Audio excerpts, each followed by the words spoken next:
ముఖ్యంగా విశాఖ స్టీల్ ప్లాంట్కి సంబంధించి అధ్యక్ష, ఇది ఒక పార్టీకి సంబంధించో లేదంటే కొద్దిమంది ఒక ప్రాంతానికి సంబంధించి మొత్తం రాష్ట్రానికి సంబంధించింది. చాలాసార్లు పదే పదే నేను అనేక సందర్భాల్లో కూడా చెప్పాను అధ్యక్ష. ఇది చాలా భావోద్వేగం, చాలా త్యాగాల మధ్య నడుమున వచ్చిన స్టీల్ ప్లాంట్ అధ్యక్ష. ఇది గతంలో కూడా గత వైసీపీ పాలనలో కూడా అది ప్రైవేటీకరణ జరగబోతోంది. ఆ రోజున మన మంత్రి గారు చెప్తున్నాడు, అచ్చెన్నాయుడు గారు చెప్తున్నాడు, ఎందుకు ఆ రోజు ధర్నా చేశారు, వీళ్ళందరూ ఎందుకు వచ్చారంటే దానికి ఆ సమయంలో జరిగింది ఏంటంటే కొంతమంది కార్మిక సంఘాల నాయకులు కూడా ఎయిర్పోర్ట్కి వెళ్ళి అప్పుడు ముఖ్యమంత్రి గారు చెప్పిన మాటలు ఏంటంటే మేము దీన్ని కొంత భూమిని అమ్మేస్తాం మీకు ఇస్తామని చెప్తే అది నిర్వీర్యం చేయడానికి వాళ్ళు ప్రయత్నం చేస్తే మేమందరం అడ్డుకున్నాం అధ్యక్ష, మా అందరితో సహా.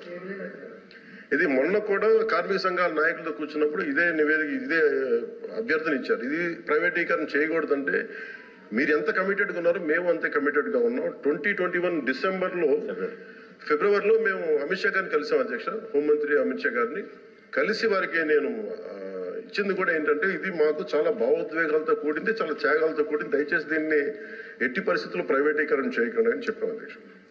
అలాగే మీరు గతంలో కూడా 2019-14 ఆ సమయంలో డ్రెడ్జింగ్ కార్పొరేషన్ ఆఫ్ ఇండియాను కూడా దాన్ని ప్రైవేటీకరణ చేస్తామంటే మేమే ముందుండి దాన్ని ఆప్ చేసాం అధ్యక్ష. ఇది మేమేమనుకుంటే పబ్లిక్ సెక్టార్ యూనిట్స్ లాభసాటిగా ఉన్నాయి, లాభాల దిశగా నడుస్తున్నాయి, కొద్దిపాటి నష్టాల దిశగా నడుస్తున్నాయి, వాటిని ముందుకు తీసుకెళ్లాలి, ప్రభుత్వాలు PSUs నడవాలనేది మా ఆకాంక్ష మా అందరినీ. When it comes to Vizag steel plant, we are extremely committed not to privatize. ఇది మా అందరి కమిట్మెంట్ అధ్యక్ష. అలాగే దీనికి మంత్రి గారు చెప్తున్నట్టుగా దీన్ని రన్ చేసే ఇష్యూస్లో చాలా లోపాలు ఉన్నాయి అధ్యక్ష.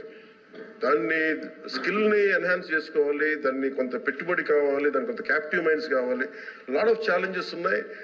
ప్రతిసారి నేను కార్మిక సంఘాలతో కూడా ప్రత్యేకించి ఈ మధ్యన ఒక 4 రోజుల క్రితం కూడా మాట్లాడడం జరిగింది అధ్యక్ష. వాళ్ళు కూర్చోబెట్టి దానికి సంబంధించి మీరు ఒక సమగ్రమైన ఒక కార్యాచరణ ఇవ్వండి మాకు, మీరు వస్తే నేను కేంద్ర ప్రభుత్వం నేను ప్రత్యేకించి నేను కూడా నాకు సంబంధించి నేను కూడా తీసుకెళ్తాను తెలియజేస్తున్నాను అధ్యక్ష. So we are extremely committed not to private this.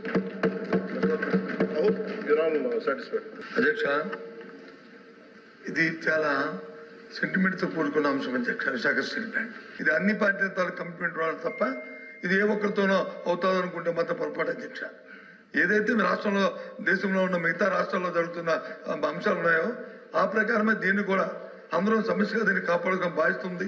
ప్రతిపక్ష నాయకులు బొత్స గారు అడిగిన దానికి సార్, ఆ రోజులో కూడా మేము అడిగింది ఏంటంటే ఆల్ పార్టీ డెలిగేషన్ తీసుకెళ్ళండి అని మేము అభ్యర్థించాం sir. They haven't taken any initiative even then. We are real ఆ రోజు నుంచి కూడా ఈ రోజు మేము ఒకటే కమిట్మెంట్తో మాట్లాడుతున్నాం, కానీ ఆ రోజు మేము అభ్యర్థించాం అధ్యక్ష. ఆల్ పార్టీ మీరు చేయండి, మేము తీసుకెళ్తాం, మేము అందరం వస్తామని మాట్లాడాం అధ్యక్ష. Maybe they didn't consider it sir అధ్యక్ష. So we want to bring it to that. ఆ రోజున ప్రభుత్వానికి ఆపే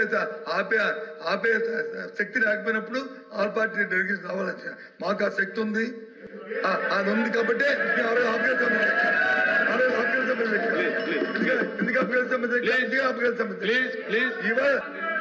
ఆ రోజు కనుక నిజంగా మనసు త్రికరణ శుద్ధిగా వారు కనుక ఆపండి ఉంటే అసలు ఈ రోజు ఈ ప్రశ్న ఉత్పన్నం అయ్యింది.